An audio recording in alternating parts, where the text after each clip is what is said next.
Hello everyone, welcome to the session. Today we are going to discuss few points about ratio and proportion. Ratio and proportion is a good topic from mathematics, though we can connect ratio and proportion with different subjects of higher classes like physics, chemistry, etc.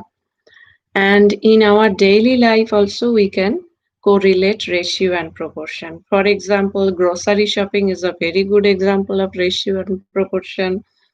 And cooking is another good example of ratio and proportion.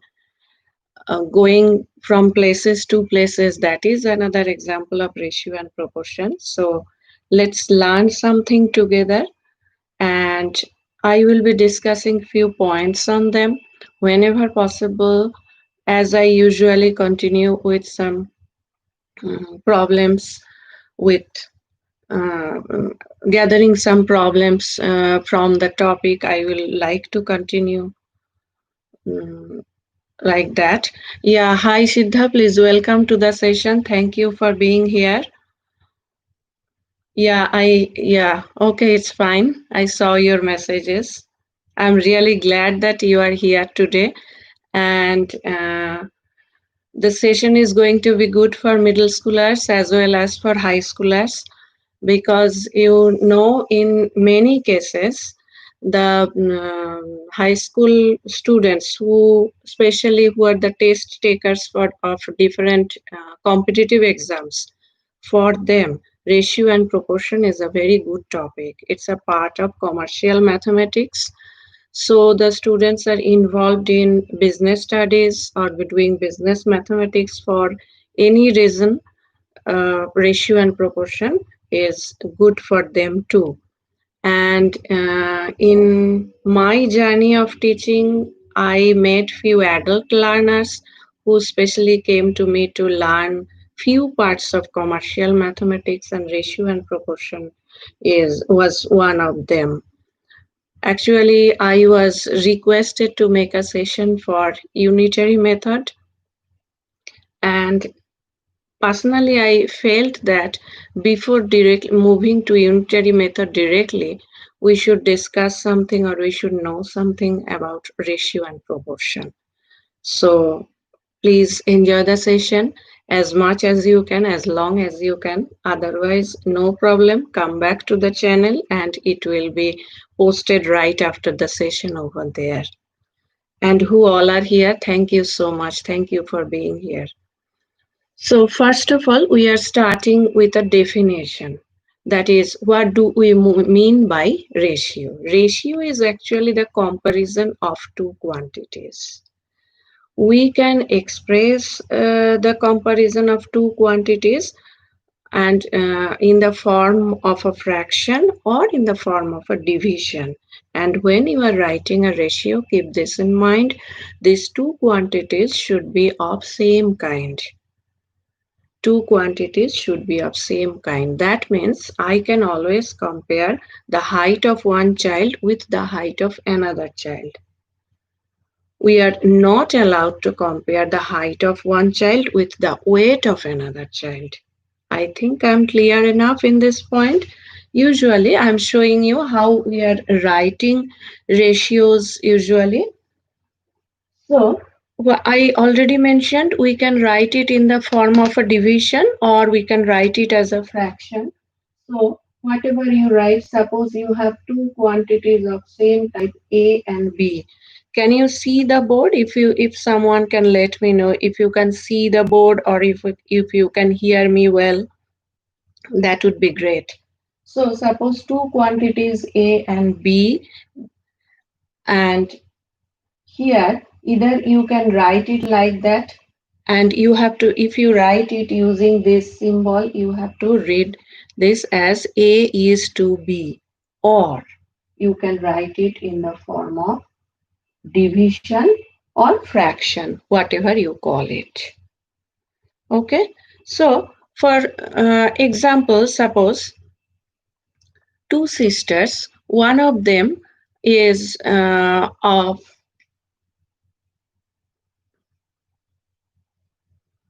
100 and 50 centimeter height, and another one whose height is 135 centimeter.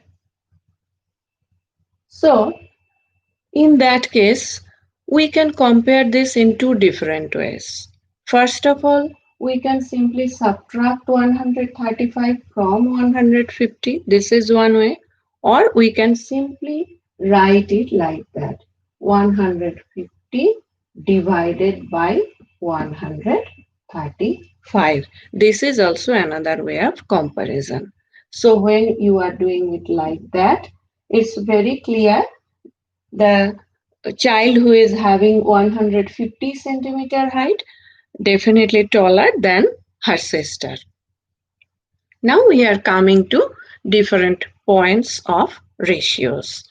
I have few points noted down over here, and by nature I everywhere I am mentioning by nature I am not a very fast speaker, so you can easily make a note of it.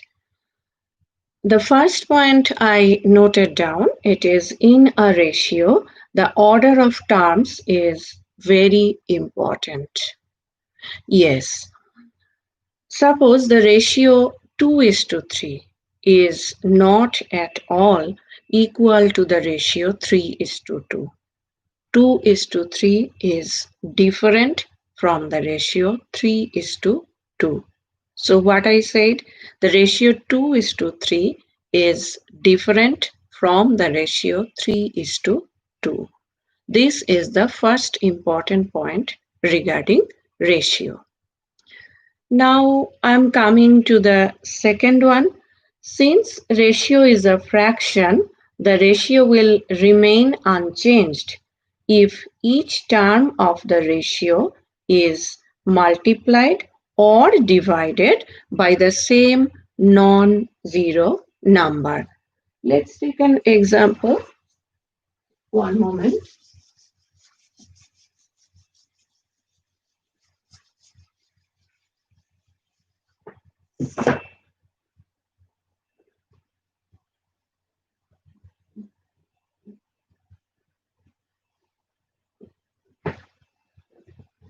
So, my point was, since ratio is a fraction, the ratio will remain unchanged if each term of the ratio is multiplied or divided by the same non-zero number.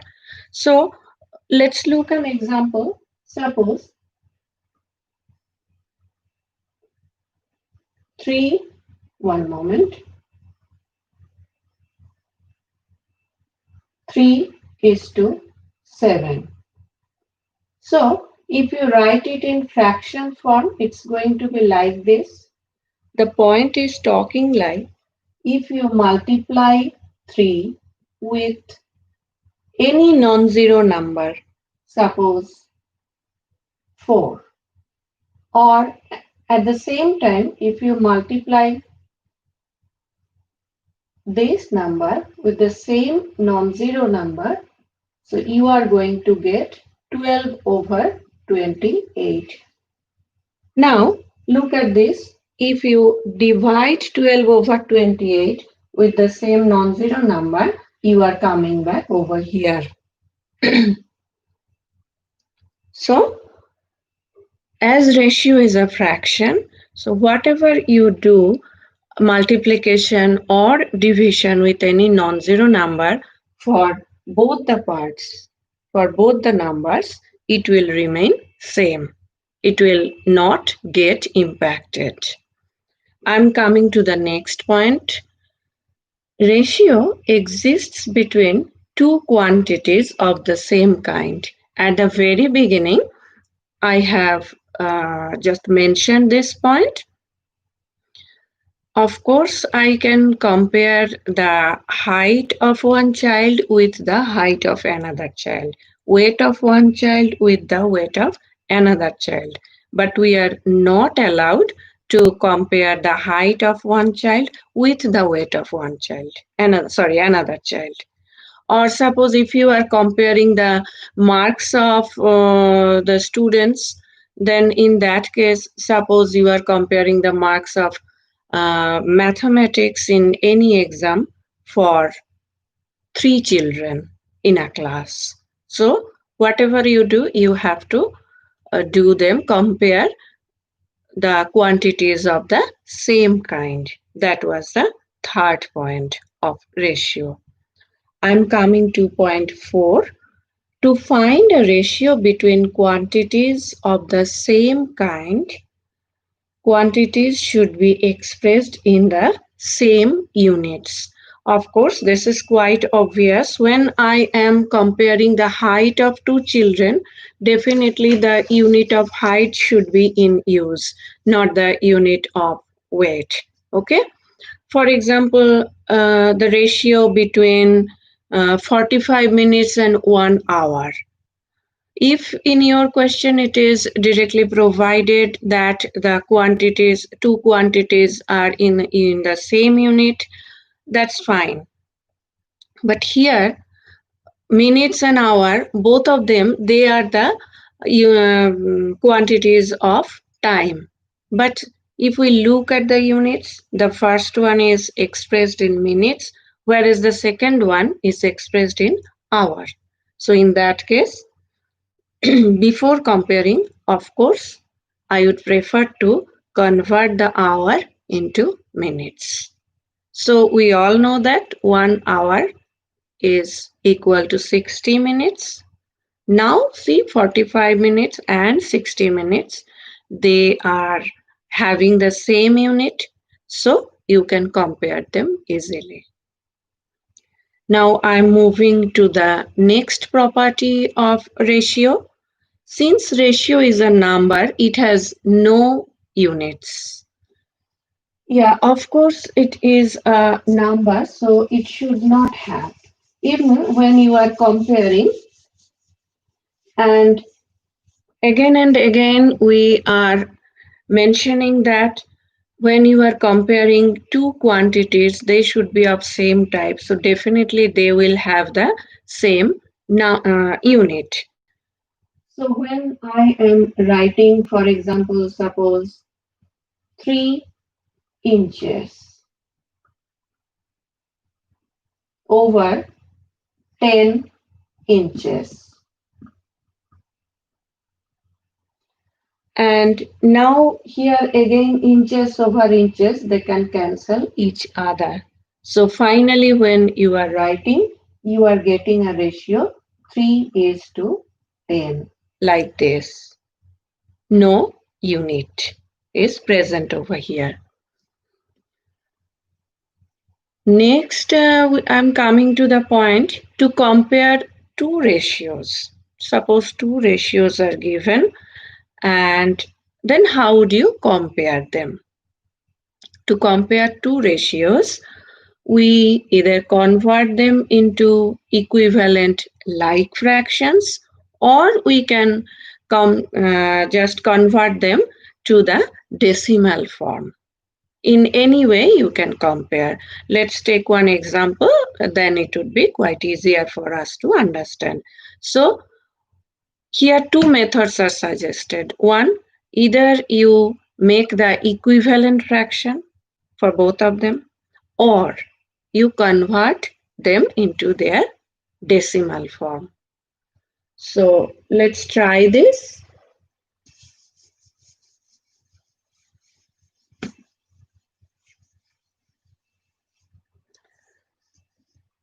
I picked up one example where the ratios are 3 is to 5 and 2 is to 3. 2 is to 3. So for 3 is to 5, if we want to write it in a fraction form, we can write as 3 over 5, whereas we can similarly write 2 is to 3 as 2 over 3. Now, to make the equivalent fraction for these two quantities, we have to do the LCM of the second terms or the denominators of the fractions. So we all know that the LCM of 5 and 3 is going to be equal to 5 times 3 equals 15.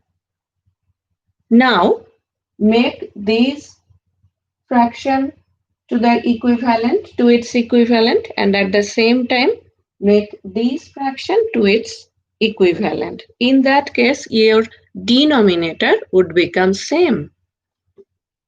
So let's do this conversion first. This is 5 times 3. So definitely you are going to multiply the numerator of your fraction with the same number, that is 3.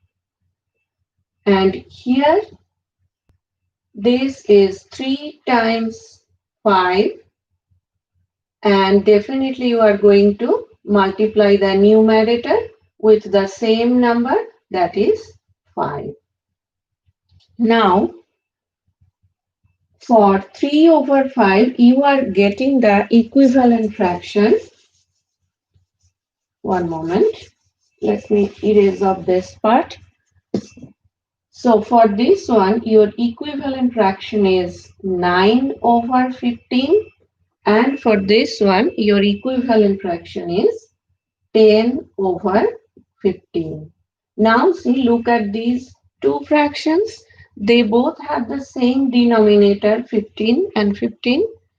Now I can compare them very easily because this fraction is indicating 9 parts out of 15 parts, whereas this fraction is indicating 10 parts out of 15 parts.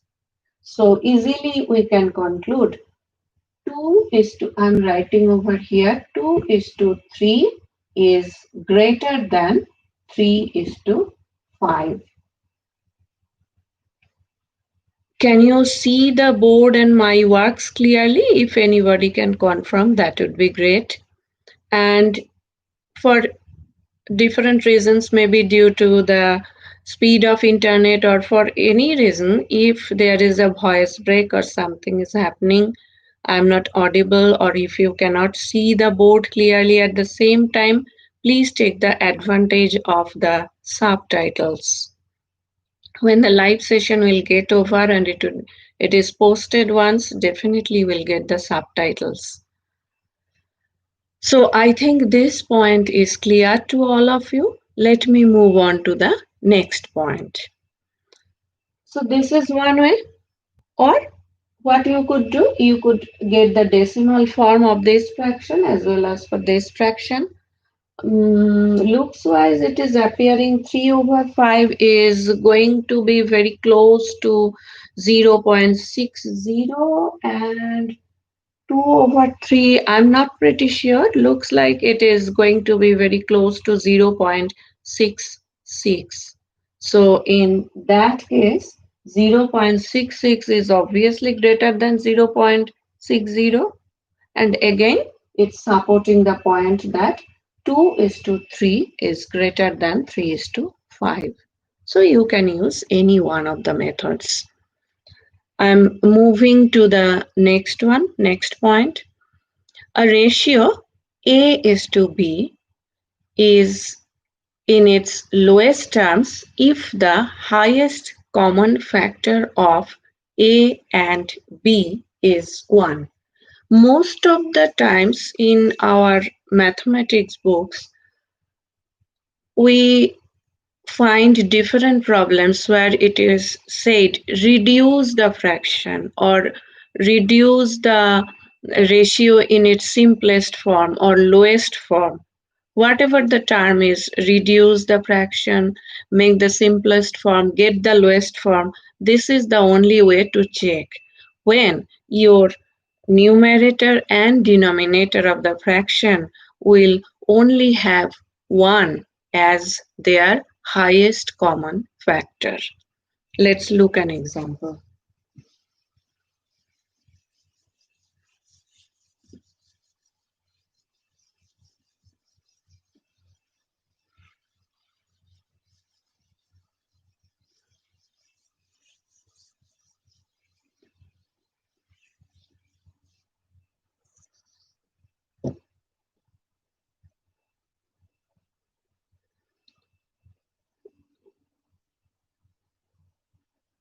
So my ratio is 15 is to 35. The factors of 15 is 3 and 5, whereas the factors of 35 is 7 and 5. So they have a common factor 5. If we divide both the numbers with 5, we are going to get 15 over 35. Divide both of the numbers with 5. So 15 over 5 you are getting 3 and 35 over 5 you are getting 7. So when the ratio was 15 is to 35, you had one common factor 5 for both of them. Now look at these two numbers. Now your ratio is 3 is to 7. So factors of 3 is going to be 1 times 3 and factors of 7 is going to be 1 times 7. Now look at them. For both the numbers, the HCF is only 1. So we can conclude 3 is to 7 is the simplest form of the ratio 15 is to 35. That means once you reach to that form, more reduction is not possible. And the last point about ratio that I have noted down here, increase or decrease in a given ratio A is to B. Okay, so this point is of different type.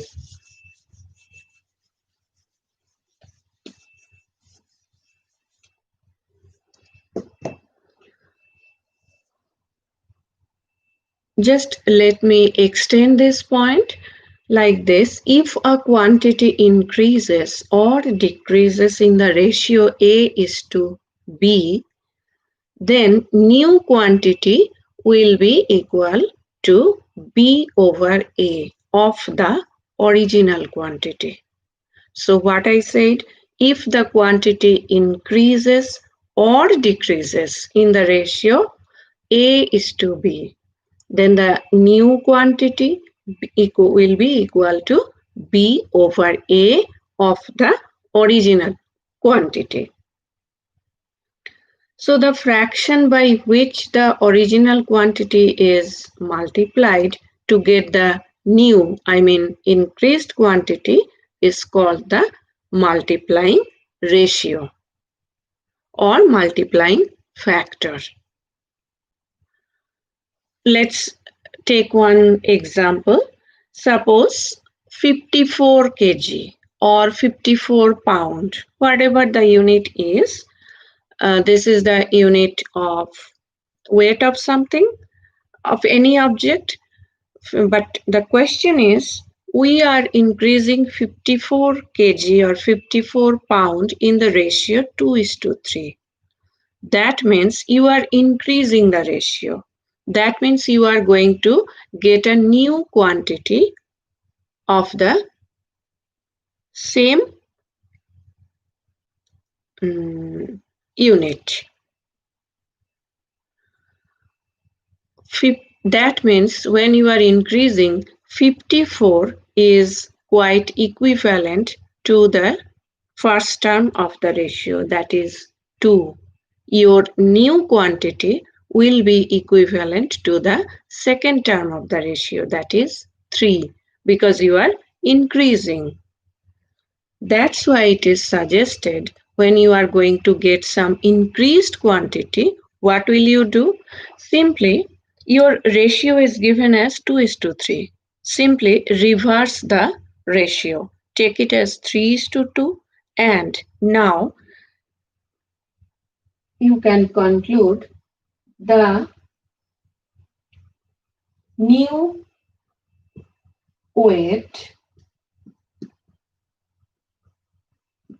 will be equal to 3 over 2 of 54 kg or pound, whatever you pick up as your unit.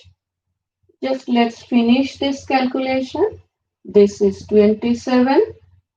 3 times 27 kg or pound, whatever it is, it's going to be 81 kg or pound.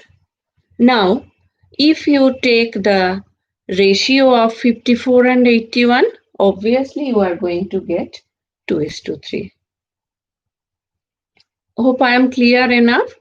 What is said when you are increasing the ratio, definitely keep this in mind. The lowest term in your ratio is going to be equal to the given one, that is 54 over here. That's why my multiplication factor was just the reverse. Instead of doing 2 is to 3, I did 3 is to 2. So these are the few important points about ratio. Now we can try few simple problems using these rules. So I'm telling you the problems. You are always welcome to solve it on your own and send me the reply over here. I would like to wait for your reply for a while. So please be ready with your pen and paper.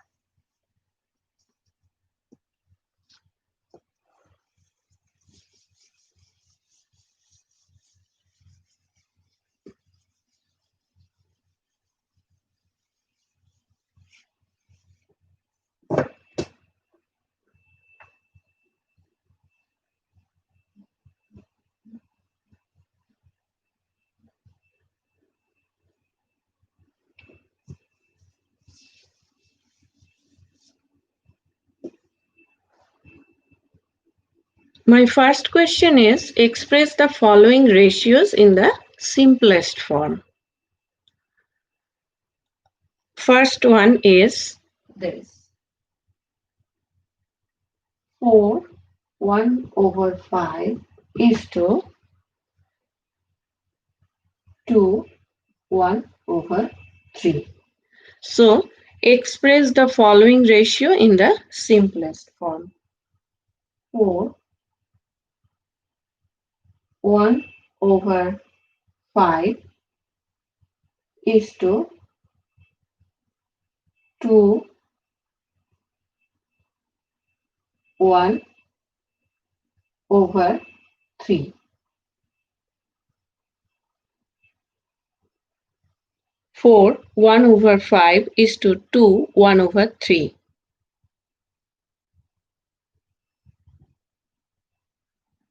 Please try them with me. First, I would prefer to convert these mixed fractions into improper fractions. So in that case, it is going to be 21 over 5 is to 7 over 3. The next step, express them in the form of division.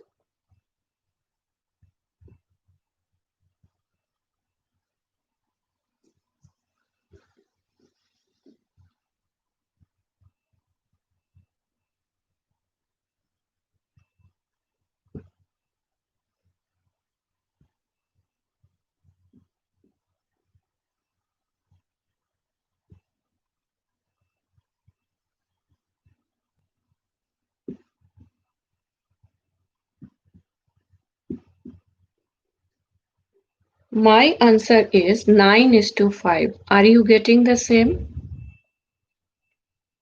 I have shown the steps over here. If you feel you are much more comfortable in splitting the steps more, suppose you want to show the division part over here, like 21 over 5, division sign, then 7 over 3, then you would do this step. You are always welcome to do that. Or here, I can directly conclude from these two numbers that this is going to be 9 and this is going to be 5. I did like that. If you want to show the multiplication, you can definitely do that. It's up to you. So this is the simplest form. How do you check? Just try to find out the factors of these two numbers. For 9, the factors are 1 times 3 times 3. We can write it like that. Or for 5, it is only 1 times 5. So the highest common factor for both the numbers is nothing but 1. That's why we can conclude this is in the simplest form. This ratio is in its simplest form or lowest form. No more reduction is possible. I'm moving to the second problem. Divide the number 536 between A, B, and C in the ratio 1 over 5 is to 2 over 3 is to 1 over 4 respectively. So my question was, divide the number 536 between A, B, and C in the ratio 1 over 5 is to 2 over 3 is to 1 over 4 respectively. So here the ratios are given in fractions. Definitely we have to make them, we have to get some simpler one. And what is the easiest way? You have to do the LCM of the denominators, and in that case only you will get the same denominator and get the fraction. Sorry, get the exact ratio. Let's try it together.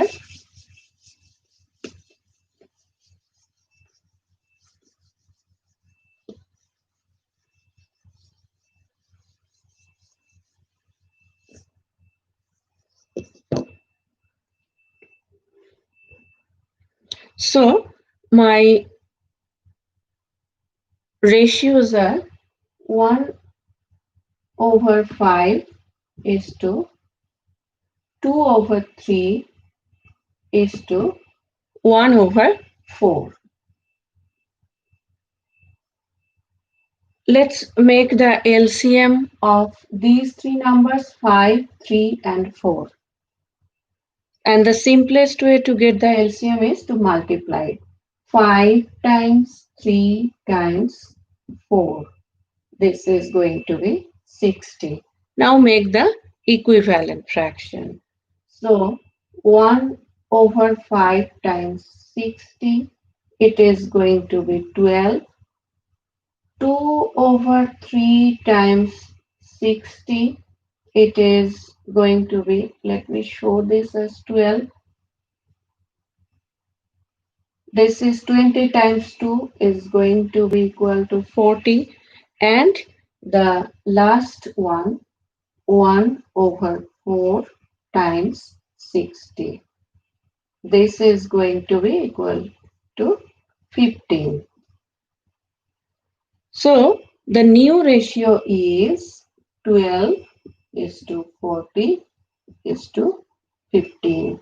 The new ratio is 12 is to 40 is to 15.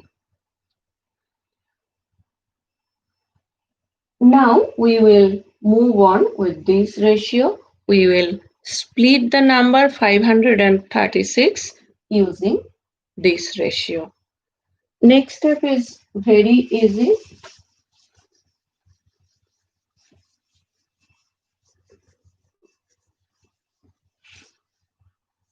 The first part of the number A would be equal to the ratio was 12. Let me write them down. 12 is to 40 is to 15. So A would be equal to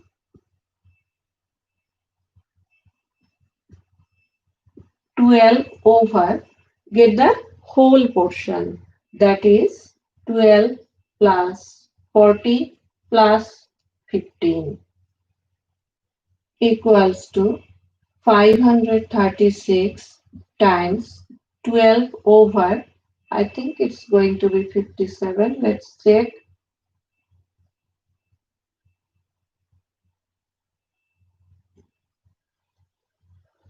67, sorry. Yeah. So it's like that. You finish the calculation and let me know the answer.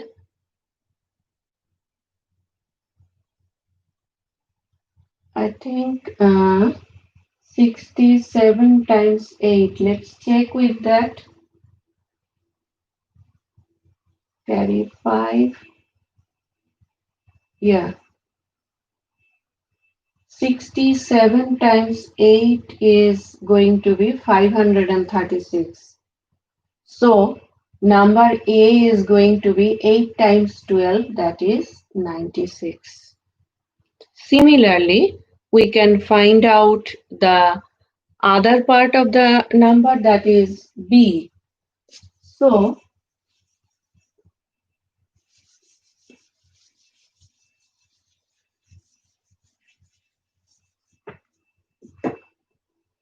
B will be 40 over 67 portion of the same number 536. First you can write it as of, then you can make it as multiplication. This, I find this is the most correct way while finding the numbers, because the number B is going to be 40 over 67 part of 536. So instead of writing 536 times this fraction as we did for number A, I'm thinking this first you write the fraction, then you write the number. That is the most perfect way of writing. Now we all know that 67 times 8 is going to be 536. So your number is going to be 8 times 0 is 0, 4 times 8 is 320. And the third part is still left, as this question is from ratio. So we would prefer to use the ratio as much as we can.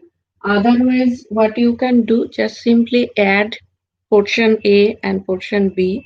I mean, A was 96, B was 320. Add them together and then subtract it from 536. This is one easiest way. Another way, as I just mentioned, we are in the topic ratio, so I would prefer to use the ratio as much as I can. So in that case, C is going to be 15 over 67 of 536 equals to 15 over 67 times 536 equals to 67 times 8 is 536. We checked it before already. So 8 times 15 is going to be 120. So this is 120. Now it's time to check whether I am getting 536 in total or not. This is 6, 9 plus 2 11 plus 2 13, carry 1, 3 plus 1 4 plus 1 5. Yes, I am getting the number back. That means my calculations at each and every step was correct.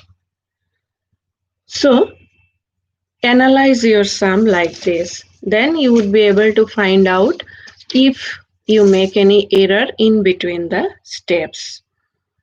I'm moving to the next problem where suppose two ratios are given. A is to B equals 3 is to 4 and B is to C equals 16 is to 27.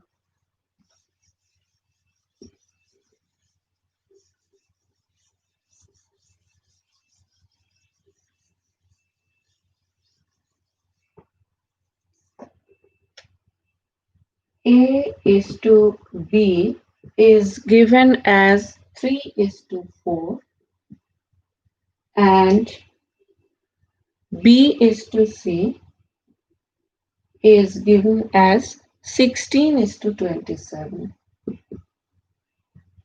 You are said to find out A is to C. Find A is to C. This is your question. Find A is to C. Now let's look at these two ratios. A is to B is given, B is to C is given. That means B is common in both. So let's take the advantage of that. We can rewrite this like this. A over B equals 3 over 4. B over C equals 16 over 27. Now, if we write A over B times B over C, and let's look at this. If we do A over B times B over C, there is a chance of B's getting cancelled. And just simply substitute the A over B and B over C values. A over B value is 3 over 4 times B over C is 16 times 27. So in my left hand side, I am definitely getting A over C. It is going to be equal to 4 times 4 is 16, 3 times 9 is 27. So it is finally coming 4 is to 9. I'm writing here your A is to C is coming 4 is to 9 just by using your given values and rearranging or rewriting the terms in a proper way. So after getting your sum, look at the sum carefully. Maybe by rearranging or rewriting it, you can get some solution from there. And the next one is my last problem from ratio. In this problem, it is stated that if A is to B equals 3 is to 5 and B is to C equals 6 is to 7. A is to B is given, B is to C is given. It is asking to find out what is A is to B is to C. So I am restating the statement question. Please try it on your own. By the time, let me clean up the blackboard. Whiteboard. If A is to B is equal to 3 is to 5 and B is to C is equal to 6 is to 7, find A is to B is to C. It's your time to try.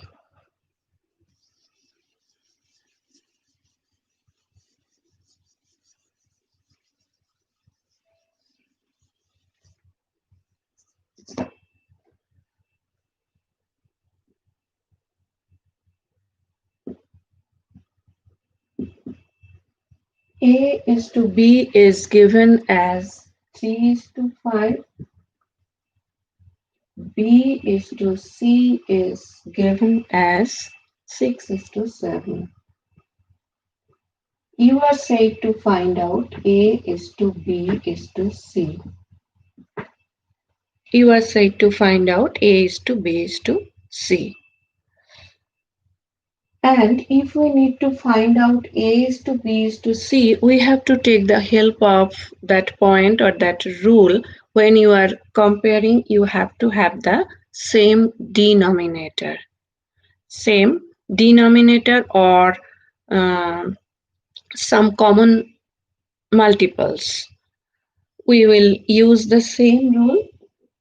A over B equals 3 over 5 and B over C equals 6 over 7.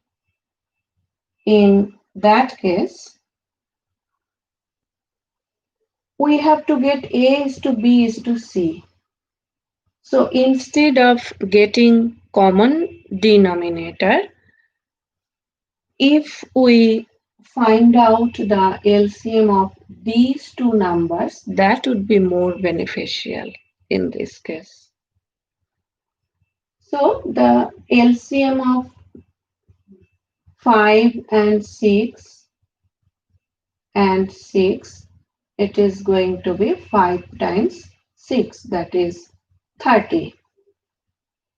So for this number, I mean for this fraction, you are multiplying the denominator with 6. So to keep the fraction equivalent, you have to multiply the numerator with 6 too. At the same time, for this fraction, you are multiplying the numerator with 5. So definitely you are supposed to multiply the denominator with 5 too. And if we do that, what is coming up?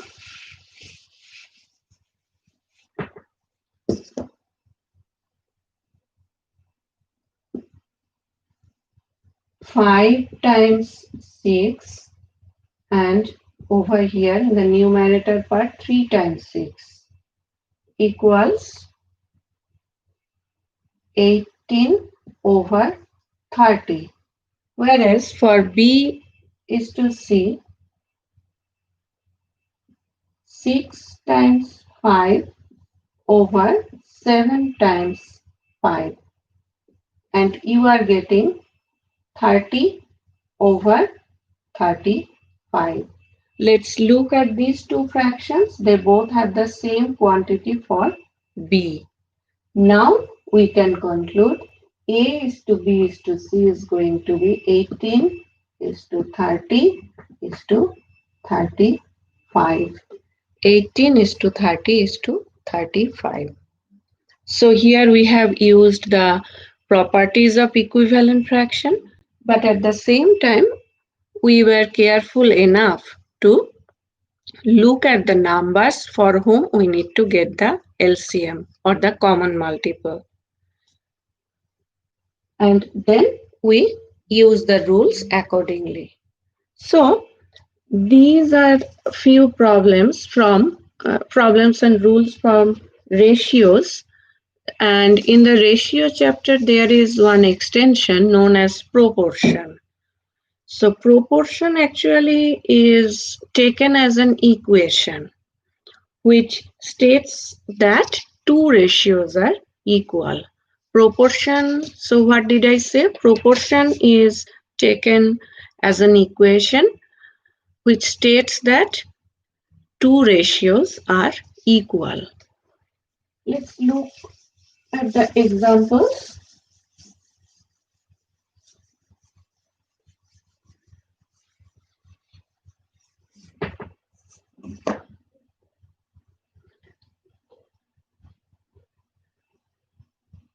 A is to B is equal to, sorry,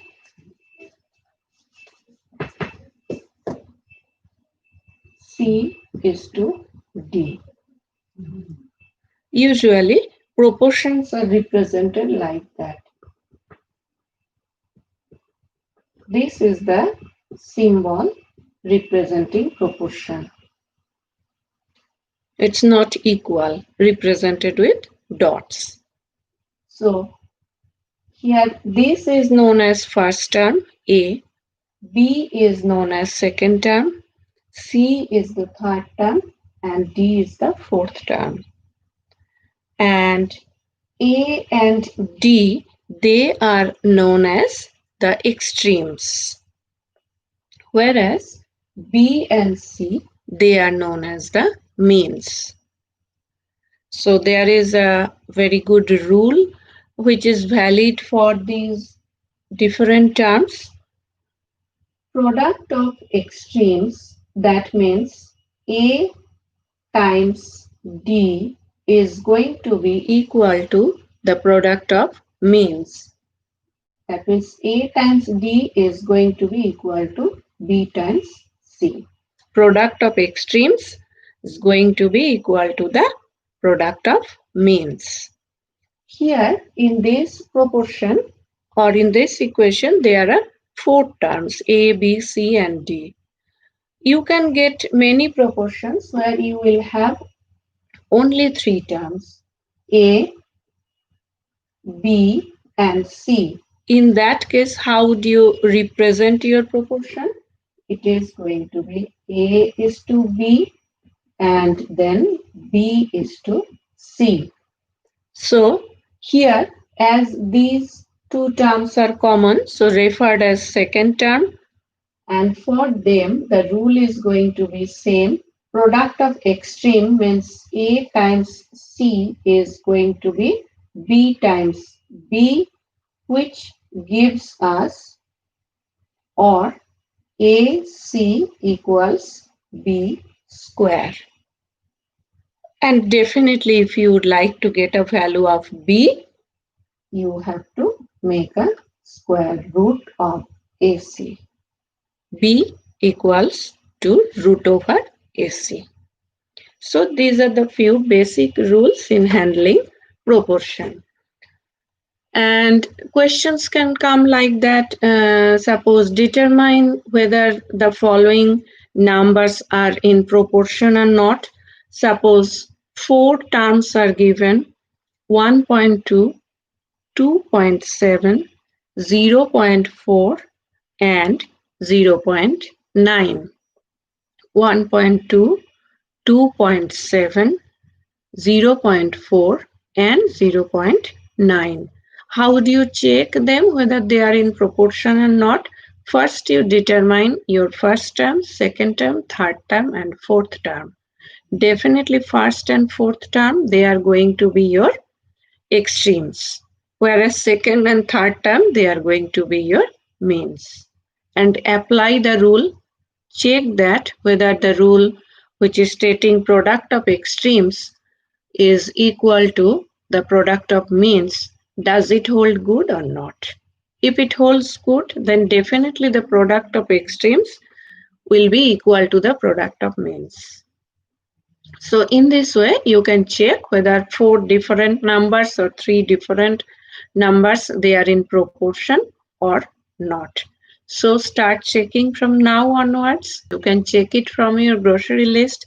You can talk to your mom in what proportion they are using the ingredients in while cooking, and or you can use your brain to find out different examples of proportions from your daily life experience.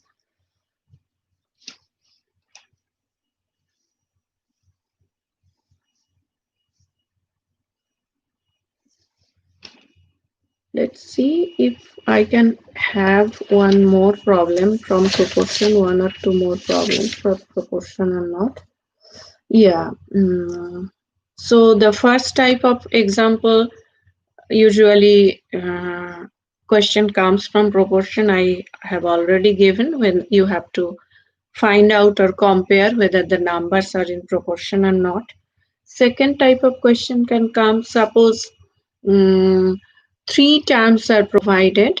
The fourth one is known as fourth proportional. It is known as fourth term. At the same time, it is known as fourth proportional. So for any proportion, first three terms are provided, like find the fourth proportional to 4.8, 1.6, and 5.4. The fourth one is missing. So A is given. A is given here, all three terms. Yeah, A is given as 4.8, B is given as 1.6, C is given as 5.4, D is missing. So you can keep D as it is, or you can substitute D with X. And I would prefer you to try this at home. And for your convenience, I just told you the method you are going to be using. So get the value of D or X by solving the equation. Your D value is expected to be 1.8. the fourth proportional is expected to be 1.8. And just like that, third proportionals can be asked. 3.6 and 1.8. You have to find out the third proportional.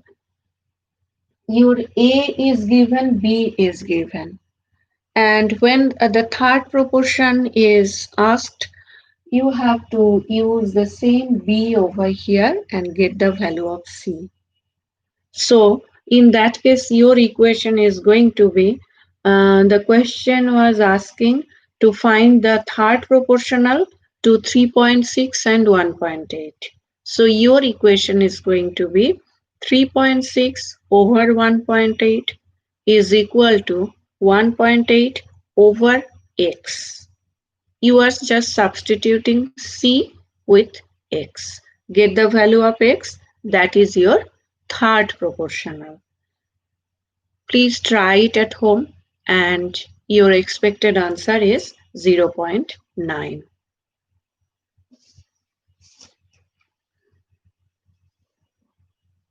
And different story sums can come from proportions, especially few numerical problems, not only from mathematics. I already mentioned you can correlate with physics and chemistry.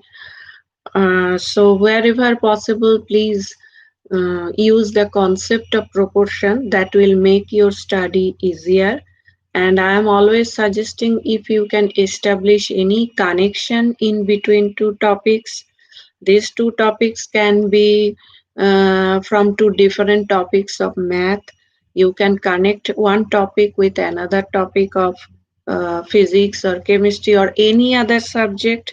So if it's possible, wherever possible, keep your brain active as you can compare them and connect them.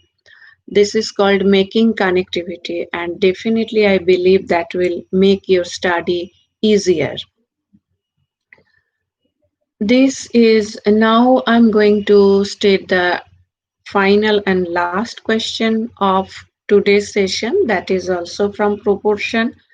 As we discussed too much about ratio, and proportion is an extension of ratio, so I did not do too much of board work for proportions because I believe in you. I know you can solve them as well.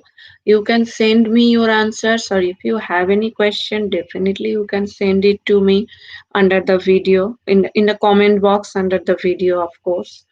So please note down your last problem of the session. The problem is, at a particular time, the shadow of a pole and tower. At a particular time, the shadow of a pole and tower are respectively 20 meter and 30 meter. At a particular time, the shadow of a pole and tower are respectively 20 meters and 30 meters. If the height of the tower is 48 meter, find the height of the pole. If the height of the tower is 48 meters, find the height of the pole. I'm repeating the question. At a particular time, the shadow of a pole and tower are respectively 20 meters and 30 meters. If the height of the tower is 48 meters, find the height of the pole. So here you have to build up the relation in between two ratios. So the ratios of the shadows and the ratios of the heights, they are going to be equal. They are going to be equal. So ratios of the shadows are given as 20 meter and 30 meter. That means it's going to be 20 is to 30. And ratio of heights, for one of them it is given as 48. Let's take that this 48 is equivalent to 30. So in that case, we can assume the height of the pole is going to be x meter And my equation should be 20 over 30 equals x over 48. 20 over 30 equals x over 48. I know you can solve this equation and get the value of x. It is going to be 32. And this part, 32 meters, of course, as it is height. And I already mentioned that was the last problem of today's session. I hope the session was helpful for you. Whenever possible, as long as you can, try to watch the session and always be ready with your pen and paper, especially when you are coming to enjoy any session from Uma's classroom. Don't forget to make notes. Talk about the session with your friends. I mean, what did you learn from the session? You can let me know, and I would really be happy if in under the video in the comment box, if you let me know that did the session make any difference in your understanding level? What was your concept before the session and what is your concept now? If it can make a change, it can be a very small change, but if it is there, don't forget to let me know. And at the beginning of the session, I mentioned I was requested for the topic unitary method. So, shortly, I will host the session from unitary method over here in this platform. And as proportion and ratio, these two topics are closely related to unitary method. So personally, I felt I should conduct the session for ratio and proportion first. Then we can move to unitary method. So I wish all of you will be staying well. Hope to see you again in this platform. Take care. Bye.